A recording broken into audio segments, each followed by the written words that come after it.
It's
fretting out on me.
So I've never done one of these live, so I tried doing one. The idea of annoying people real time is appealing to me, so I thought I'd try that.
I used to know that song.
All right, really smart. Hey, is it true? I'm a huge Rush fan, by the way. I read this that like 90% of Canada's population is within like 10 miles of the US border. Is that true? Can you confirm or deny that?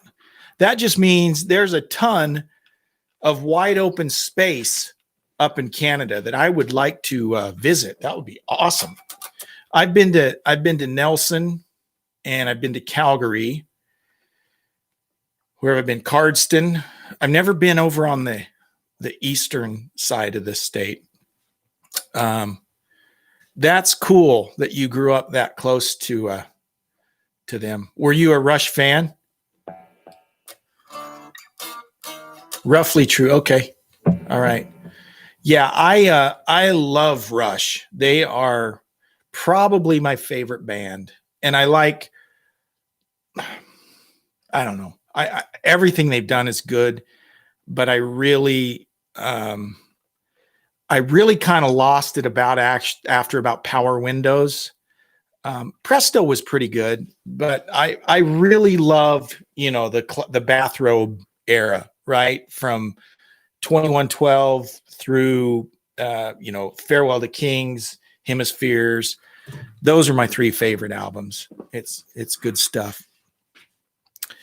Whoa. Okay. Toronto, Montreal, and Vancouver are near the border, and with their metro areas, they already account for a third of Canada's population. I can believe it. Though Calgary's pretty good size, and it's further up. I mean, it's further away from the border, but it's beautiful up there. I'm in Washington State, so I'm actually only about 90 minutes from the border. I'm in Eastern Washington.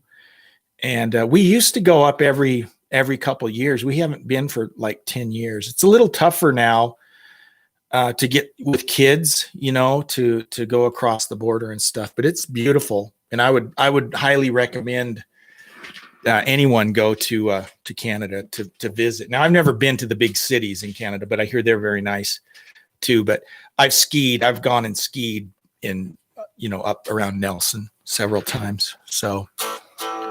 Yeah, Farewell to Kings, Permanent Waves, awesome. I mean, guys, think about this.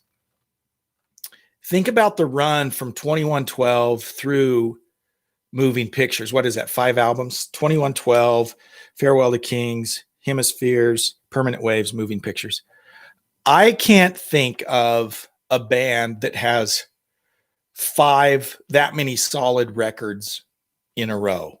Personally, I mean, that's phenomenal. I mean, there's bands with good runs, but I think Rush is, that's hard. And Signals is no slouch. Signals is a good album too, but those 5 especially are awesome. I saw Rush on I saw them on the Signals tour, Grace Under Pressure, and Power Windows, 3 in a row. It's a little too young when Moving Pictures came out. That's when I first. Well, my gateway album was actually 2112. That's the first album I heard. I heard that in around 1980. And as is the case, and it's pretty normal, I think. We often join a band, right? We start following a band somewhere in, right? And wherever we start, that's always kind of the special place to us, whichever album we started with. Like I have a friend who the first Black Sabbath album he ever heard was Heaven and Hell. And so to him, that was Black Sabbath, right? And then he went back and listened to all the other stuff. But to him, Black Sabbath was Heaven and Hell and Mob Rules, right? Kind of the same with Rush. To me, I started with 2112 and then went back, and came forward and bought the newer ones. But to me, that was always kind of the gateway, right? After moving picks, albums slowly got worse. Signals was slightly better than Grace Under Pressure, then Power Windows. Yeah, that's pretty much me. Yeah, I agree. That's just the way it went with me. Hold Your Fire, I probably liked better than Power Windows, but it was, just not. Presto was okay. Roll the Bones. All that stuff after that, I just kind of lost interest. Well, you have a good point. Led Zeppelin and Pink Floyd definitely had some good runs in there for sure. Yeah, absolutely. And there's others. I mean, there's other bands that have. Judas Priest had a pretty good run. Gosh, yeah, they had a really good run actually. So really smart. Thank you for talking. The other folks are shy. Like I said, I don't know what I'm doing. I've never done this live. I just thought, here it is, Friday night. It's 7:52 Pacific time where I'm at. So I'm not doing anything else on a Friday night. What does that say? When you're home on a Friday night, goofing on the interwebs. Oh, Scorpions. Yeah. Okay. They had a great run. And man, I agree with you. Love at First Sting is probably where I wrap up. I loved Blackout. I love Animal Magnetism. I love Love Drive. Those are all just rocking, but they kind of fizzled out. It's hard to have sustained success. It's got to be hard to have sustained creative success. Styx. Okay, where do you say the great Styx albums start? Would you start with Equinox or Crystal Ball? How would you do that? I like Equinox. I like Crystal Ball. Obviously, Grand Illusion, Pieces of Eight, Cornerstone. It's okay. Paradise Theater. Those are all good. I think Grand Illusion and Pieces of Eight are my two favorite Styx albums. They're just really good. AC/DC had a good run. And the thing with AC/DC, and again, this is one of those bands that they've been around so long, and when people enter the sanctum, right? It depends on how old they are, because I know younger people that I work with that to them, AC/DC is flick of the switch. It's for those about to rock. It's the stuff in the 80s with Brian Johnson, and they're not so much into Bon Scott. And then there's other people that say it's only Bon Scott. That's all I want to listen to. And I like them both. I like them both. But okay, Crystal Ball up to Cornerstone. Okay, yeah, that's a good run. Paradise Theater's good too, but it's starting to get a little what's the word? Vaudeville. Starting to get a little vaudevillian once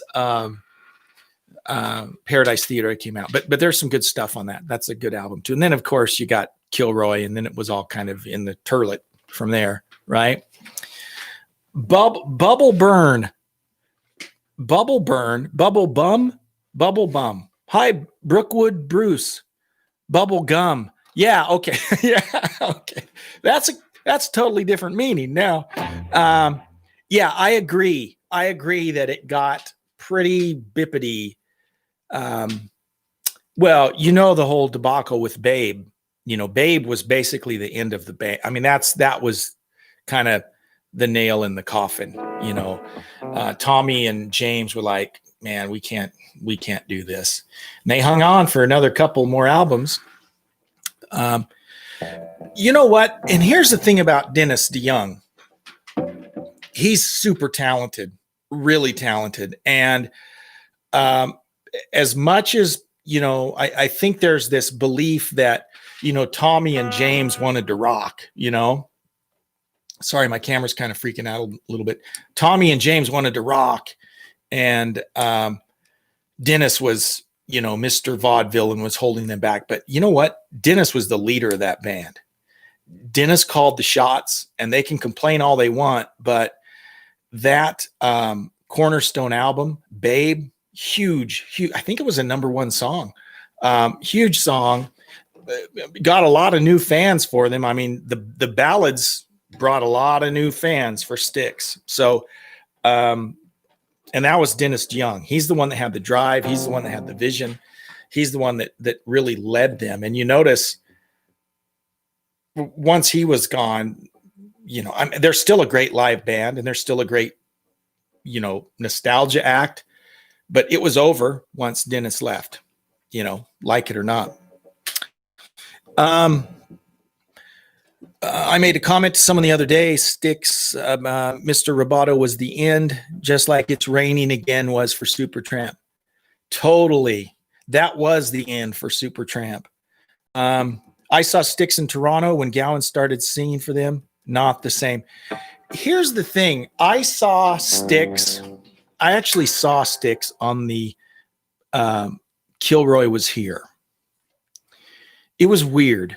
I was in high school. I was like a sophomore, junior, probably a junior in high school. And I won't say it was terrible, but it was weird. Okay. And then